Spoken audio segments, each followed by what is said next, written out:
Hey, this is Anthony with Revzilla TV. We can watch, decide, and ride. Welcome to our detailed breakdown of the new TCX S-Speed boots available at Revzilla.com.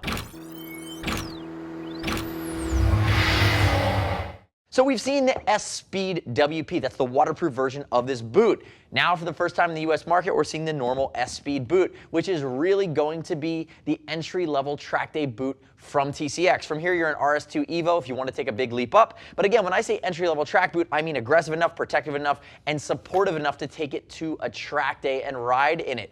This is the top end of an aggressive street or sport touring boot. But again, you're getting just enough of that protection to push it into the street or into the track use. If we look at it, the big differences versus the WP version that's just coming out of this boot is you're going to see it's an AirTech liner on the inside, which is wicking and meant to promote airflow through the boot. And then along the bellows here, you're going to see that they add a lot of comfort, but they're also perforated. They're going to flow air. You also have 5 different vents, 3 on the side, 2 on the top here as well, to flow some additional air in. If I had a gripe with this boot, I would love to see the entire thing be perforated. I think A-Stars does a good job of this, where the normal or white versions tend to be that vented air version and flow that much more air, especially for us here in the Northeast. But again, just my 2 cents. If we look at it though, full protection scheme, and the price isn't going to break the bank, you're sub $300. Now, quick note on fitment, TCX has been doing this long enough that the fit scheme here is going to be plenty for the American market. You're not going to run into any narrow width issues. It should be spot on, no questions asked. Use the size chart, it's going to work.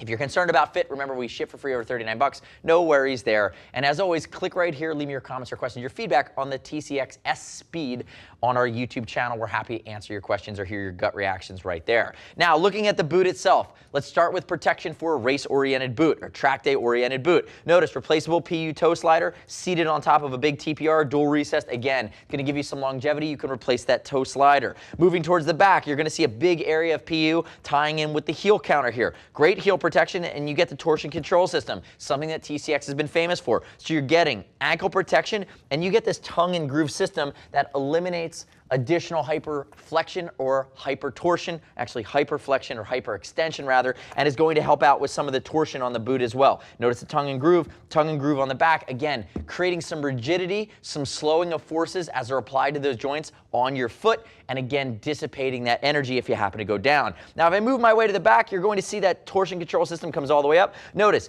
heel counter. Now you have some Achilles support all the way up the back as you move into the area where your calf would protrude. If you're sliding on this, if you go down your low siding, you're sliding on the back of your suit, this is going to keep your leg up off the ground. You're going to slide on those TPUs, giving you a better chance of not catching, keep you in that slide versus keep you tumbling, or allow you to tumble rather. If we look at the inside, the medial side, again, same great protective scheme, suede up here towards the top from a heat shield and a bike interface standpoint. And now what they've done with these boots too is they're giving you that YKK zip that goes all the way down, but they've created a zip panel that has elasticity all the way down. So again, it's going to be easier on and off the bike. And remember, if this was the WP, the waterproof version, you have a gaiter that comes all the way up. But again, they're giving you the ability to get in and out of this boot much more comfortably, much more quickly. And basically what I would do is I put that up like that, and then I lock it down with the Velcro, and I'm good to go. Now, the full upper on this is going to be microfiber. The microfiber is going to be lighter. It's going to be free of imperfections. That is synthetic leather. Again, very, very light, non-porous material. They could have perforated it, but again, that's what we typically see from mid-range to higher-end race boots. They go for that lightweight perfection of the microfiber. And notice, dual recessed shift panel here around the toe box. Nice reinforcement at the toe. Curious to see that they didn't do a toe counter, but that was their choice. I see it on some other race boots. I typically like to see a little bit of added protection there. And last but not least, if you work your way up these bellows, you're going to see the PU area. Nice big shin encapsulation, shin protection. Stylized, slightly vented, has a TCX logo. Again, they did a really good job. Race-inspired sole on this guy.